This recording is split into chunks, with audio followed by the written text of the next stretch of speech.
Trump की धमकी को लेकर ईरान लाल आंखें दिखा रहा है। फ्रांस ने ईरान और सऊदी की फ्लाइट्स रोक दी हैं। मिडिल ईस्ट में जिस तरह के हालात चल रहे हैं वो क्या जो युद्ध की आग रहेगी वो सभी को झुलसाने वाली नहीं है। बड़ा सवाल बना हुआ है। मिडिल ईस्ट धधकेगा तो आंच सब पर आएगी। भारत पर भी इसका जाहिर तौर पर असर होगा। और क्या ऐसे हालात हो चले हैं कि अगर अमेरिका ने एक भी गोली चलाई तो ईरान इससे युद्ध समझेगा, क्योंकि ईरान तो बातें इसी तरह की कर रहा है। ईरान की छाती पर टॉमहॉक मिसाइल तान दी गई और खामनेई अंडरग्राउंड हुए। अब क्या करने जा रहा है अमेरिका? IRGC कमांडर क्यों कह रहे हैं कि ईरान की उंगली ट्रिगर पर है? खामनेई को हाथ लगाया तो ट्रंप के आगे खड़े हो जाएंगे 88 नए खामनेई, पूरे मिडिल ईस्ट को जलाकर खाक कर देंगे। ये क्या प्लान है? क्यों इस तरह की बातें हो रही हैं? और क्या स्थितियां वाकई इतनी गंभीर हो चली? इन्हीं सब सवालों के जवाब खोजेंगे। नमस्कार, आपके साथ में ललित प्रजापति। अमेरिका और ईरान के बीच फिर से तनाव तेज हो गया है। ट्रंप ने मिडिल ईस्ट में एक बड़ा नौसैनिक बेड़ा भेजने की बात कही है। इसे लेकर बहुत सारी रिपोर्ट्स भी सामने आई हैं। इस पर ईरान ने चेता दिया है कि छोटे से हमले को भी पूरी जंग माना जाएगा। छोटे से हमले को पूरी जंग माना जाएगा। ईरान ने पूरी सेना को हाई अलर्ट पर रखा है। हालात इतने बिगड़ गए हैं कि फ्रांस की एयरलाइन ने इजराइल, दुबई और सऊदी अरब की उड़ानें रद्द कर दी हैं। पूरी दुनिया मानो मिडिल ईस्ट को लेकर अलर्ट पर है। हाल ही के दिनों में ऐसा लग रहा था, कुछ दिनों में, कि भाई हालात को संभल रहे हैं, बातचीत और नरमी के संकेत मिल रहे हैं, लेकिन अब फिर से तस्वीर बदलती दिख रही है। दोनों देशों के बीच तनाव दोबारा तेज हो गया है और पूरी दुनिया की नजर इस पर लगी हुई है। फ्रांस ने पैसेंजर प्लेन रद्द कर दिए हैं। अमेरिकी राष्ट्रपति डोनाल्ड ट्रंप ने शुक्रवार को ऐलान किया कि मिडिल ईस्ट की तरफ अमेरिकी नौसेना का एक बेड़ा भेजा जा रहा है। इसे उन्होंने आर्माडा करार दिया है। आर्माडा USS अब्राहम लिंकन को कहा जाता है। इसके जवाब में ईरान का रुख और कड़ा है। उसने साफ कर दिया कि किसी भी प्रकार का हमला हो उसे हम पूर्ण युद्ध के रूप में देखेंगे। वो छोटा हो, सीमित हो, तो भी उसे पूरी जंग माना जाएगा। रिपोर्ट के मुताबिक इजराइल ने अपना हवाई क्षेत्र खाली कर दिया है और इलाके में अमेरिका का बड़ा युद्धपोत USS अब्राहम लिंकन और दूसरी सैन्य ताकतें मौजूद हैं। ये हालात बता रहे हैं कि क्या कुछ बड़ा होने वाला है। ये इशारा कर रहे हैं। एक एक कर विस्तार से भी आपको बताएंगे। ईरान के एक वरिष्ठ अधिकारी ने कहा है कि अमेरिका का सैन्य जमावड़ा सीधे तौर पर खतरा है। उन्होंने चेतावनी दी कि अगर हमला हुआ तो ईरान अपने पास मौजूद हर ताकत से जवाब देगा। उनका यह भी कहना था कि चाहे कोई भी स्ट्राइक हो, कोई उसे सर्जिकल कहा जाए या सीमित कहा जाए, वो हमारे लिए पूरी जंग होगी और जवाब भी उसी स्तर का होगा। यानी ईरान कहना चाह रहा है कि अमेरिका की तरफ से एक भी गोली चलाई गई तो वो उसे पूरा युद्ध मान लेगा। ट्रंप के बयान के बाद अमेरिकी मीडिया में इस तरह की खबरें आई कि aircraft carrier Abraham Lincoln, 3 missile से लैस युद्धपोत और F-15 fighter jet middle east की तरफ भेजे जा रहे हैं। इसके जवाब में ईरान ने अपनी सेना को हाई अलर्ट पर रख दिया। ईरानी अधिकारी ने कहा है कि उन्हें उम्मीद है कि यह जमावड़ा असली टकराव के लिए नहीं है, लेकिन सेना हर हाल के लिए तैयार है। इसी बीच जो ईरान के सैन्य नेता हैं उन्होंने भी सख्त लहजा अपना लिया है। ईरानी सेना के प्रवक्ता ने कहा कि अगर सर्वोच्च नेता अयातुल्लाह खामेनेई के खिलाफ कोई ठोस कदम उठाया गया या कोशिश की गई तो नतीजे बहुत खतरनाक होंगे। रिवॉल्यूशनरी गार्ड्स के कमांडर ने कहा है कि ईरान की उंगली ट्रिगर पर है। खबर यह भी है कि अमेरिका की बढ़ती सैन्य तैनातियों के बीच ईरान के जो सर्वोच्च नेता हैं Ayatollah Ali Khamenei underground shelter में वो चले गए हैं। इस तरह की खबरें हैं। इसने क्षेत्रीय तनाव को और गहरा कर दिया है। खामेनेई ने संभावित अमेरिकी हमले की आशंका के चलते तेहरान में एक विशेष सुरक्षित बंकर में शरण ले ली है। इसी बीच ईरानी सत्ता के भविष्य को लेकर अटकलें तेज हो गई हैं। कुछ मीडिया रिपोर्ट्स और सूत्रों के हवाले से दावा किया जा रहा है कि खामेनेई के जो तीसरे बेटे हैं, सत्ता संचालन की जिम्मेदारी उन्हें सौंप दी गई है। हालांकि इन खबरों की ईरानी सरकार की तरफ से कोई आधिकारिक पुष्टि नहीं की गई है।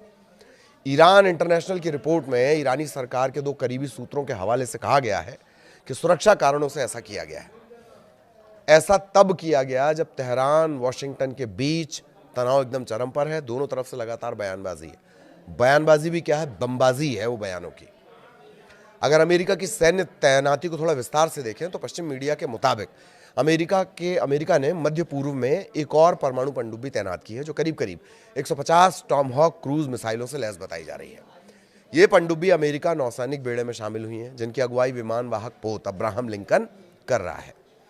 इस कैरियर स्ट्राइक ग्रुप में 4 फाइटर स्क्वाड्रन शामिल हैं और ये अरब सागर की तरफ बढ़ रहा है। इसके अलावा लंबी दूरी की जो टॉमहॉक मिसाइलों से लैस अमेरिकी विध्वंसक जहाज है वो भी तैनाती का हिस्सा बताए जा रहे हैं। इन खबरों के सामने आने के तत्काल बाद इस सैन्य गतिविधि पर ईरान ने कड़ा रुख अपनाया था।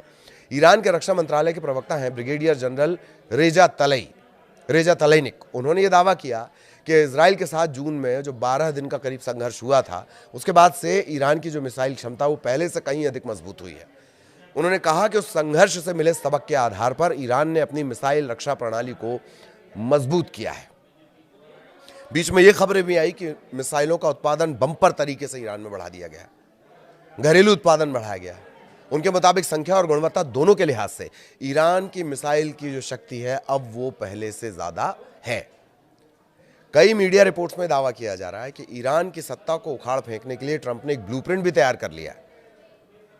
किस तरह का ये ब्लूप्रिंट है उसे समझिए कि जिस तरह वेनेजुएला के निकोलस मादुरो के साथ किया गया वही खामेनेई के लिए भी लिखा जा रहा है, मतलब प्लान किया जा रहा है। मादुरो 2.0 को अंजाम दिए जाने की बात कही जा रही है। जानकार कहते हैं कि ट्रंप ईरान से कोई वॉर करने के मूड में नहीं है, बस चाहते ही हैं कि ईरान का पूरा ढांचा नष्ट हो। वो नहीं चाहते कि ईरान का पूरा ढांचा नष्ट हो, तबाही विध्वंस ऐसा कुछ नहीं, सिर्फ सुप्रीम लीडर को हटा दिया जाए और उनकी जगह अपनी पसंद का मोहरा बिठा दिया जाए। ठीक ऐसा ही वेनेजुएला में भी हुआ था। राष्ट्रपति को आप वहां से उठा के ले आए और फिर जो अमेरिकी पसंद के प्रशासक थे वो वहां बैठा दिए गए। लेकिन क्या ईरान की वाकई वेनेजुएला से तुलना की जा सकती है? ईरान कोई वेनेजुएला है नहीं, ये एक बारूद का ढेर है जिससे अगर अमेरिका ने खामेनेई को हटाया तो वहां संवैधानिक संकट पैदा हो जाएगा। ईरान का संविधान कहता है कि 88 कट्टरपंथी मौलवियों वाली असेंबली ऑफ एक्सपर्ट्स ही नया लीडर चुनेगी। कुछ नाम हम आपको बताते हैं, ये उन 88 नामों में से हैं जो कभी भी 88 खामनेई बनकर खड़े हो सकते हैं यूएस के सामने। कुछ नाम जो चर्चाओं में, मोहम्मद मेहदी मीर बाघेरी, वो धड़ा जो ये मानता है कि ईरान को अब परमाणु बम बना ही लेना चाहिए। मुस्तफा खामेनेई सुप्रीम लीडर का बेटा है जिसे सेना यानी IRGC का समर्थन भी है। अली असगर हिजाजी खामेनेई के पूर्व इंटेलिजेंस चीफ जिनके पास पर्दे के पीछे असल ताकत है। ये हैं वो चेहरे जो ट्रंप के लिए 88 नए खामेनेई कभी भी बन सकते हैं। जानकार कहते हैं कि अगर अमेरिका ने बिना सोचे समझे खामेनेई को हटाया तो ईरान में एक ऐसा सिविल वॉर शुरू हो जाएगा जिसकी आग पूरे मिडिल ईस्ट को जला देगी। एक और बात है कि ईरान में अगर यह घटनाक्रम होता है तो अगल बगल के जो ग्रुप हैं जिन्हें यूएस टेररिस्ट ग्रुप मानता है वो तत्काल एक्टिव हो जाएंगे। ये सारा घटनाक्रम उस वक्त हो रहा है जब ईरान पहले से ही अंदरूनी उथल पुथल से गुजर रहा है। महीनों से प्रदर्शन चल रहे हैं, उन पर सख्ती भी बरती गई है। ये ईरान का तरीका है, इससे पहले भी यही हुआ है।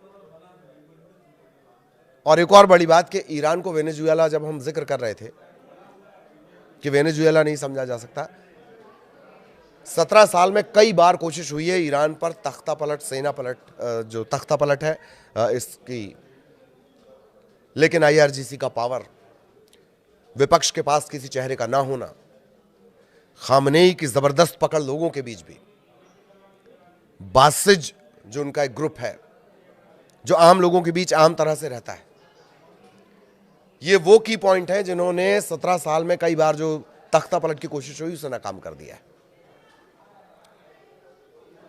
वापस आएंगे, अभी जो प्रदर्शन चल रहा है उन पर सख्ती की जा रही है। पहले ये प्रदर्शन महंगाई, करप्शन, इन तमाम चीजों को लेकर शुरू हुए थे, बाद में ये इस्लामिक सत्ता को हटाने में तब्दील हो गए।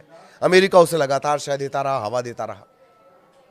इधर मानवाधिकार समूहों का दावा है कि हजारों लोग मारे गए हैं, लगभग 5000 लोगों के मारे जाने का आंकड़ा कहा जा रहा है। लेकिन अलग अलग संगठन है, वो अलग अलग दावा कर रहे हैं। कुछ तो ये तक कह रहे हैं कि इनकी संख्या कई हजार तक जाएगी। पिछले हफ्ते ट्रंप ने कहा था कि उन्होंने सैन्य कार्रवाई से कदम पीछे खींचे हैं क्योंकि ईरान ने भरोसा दिया कि पकड़े गए प्रदर्शनकारियों को फांसी नहीं दी जाएगी। तब लगा था कि हालात ठंडे पड़ रहे हैं, लेकिन अब फिर माहौल गर्म हो गया। ईरान ने ट्रंप के दावे को झूठा बता दिया है। इस बढ़ते तनाव का असर जमीन के साथ साथ आसमान में भी दिखने लगा है। इससे भी समझिए, आसमान में ये तनाव दिख रहा है, बाकी देश फ्लाइट्स कैंसिल कर रहे हैं। क्या उनके पास कोई इनपुट है कि कुछ घंटों में तबाही हो सकती है? फ्रांस की एयर फ्रांस और नीदरलैंड की KLM ने इजराइल, दुबई और सऊदी अरब के लिए अपनी उड़ानें रद्द कर दी हैं। लगभग रविवार तक प्लेन नहीं उड़ेंगे। एयरलाइंस ने वजह ये बताई कि इलाके में सुरक्षा को लेकर चिंता बढ़ गई है। इससे पहले जर्मनी की जो लुफ्थांसा ग्रुप है उसने भी इजराइल के लिए रात की उड़ानें रोक दी थी। हालांकि इजराइल की सेना ने कहा है कि आम लोगों के लिए कोई चेतावनी जारी नहीं की गई है, हालात पर पूरी नजर है। फिर भी यूरोपीय एयरलाइंस का फैसला ये बताता है कि दुनिया इस टकराव को हल्के में नहीं ले रही है। उससे इतर जो बयान लगातार आए हैं, चाहे ट्रंप को क्रिमिनल बता देना या ये कहना कि हम जंग जीतने के लिए नहीं मारने के लिए लड़ेंगे, या तेहरान जैसे बड़े शहरों में अपनी मिसाइलों के जरिए शक्ति प्रदर्शन, या ये खबर आना कि इजराइल के मोर्चे पर और उन तमाम जगहों पर जहां अमेरिका के बेस हैं, चाहे वो एयरफोर्स का बेस हो, नेवी का बेस हो, उन पर टारगेट करके मिसाइल तैनात करने की बातें करना, और ये लगातार बढ़ रहा है। बीच में ऐसा लगा कि शायद बातचीत, बीच का कोई रास्ता निकल सकता है, तनाव नहीं बढ़ेगा, लेकिन अब तो बाकी देश अपनी जो एयरलाइन है वो रद्द कर, अपनी जो फ्लाइट्स हैं वो रद्द कर रहे हैं। क्या है ये? क्या ये तबाही के पहले की स्थिति है? तो मिडिल ईस्ट में क्या कुछ होने जा रहा है, आगे भी उसका अपडेट हम आप तक पहुंचाएंगे। नमस्कार।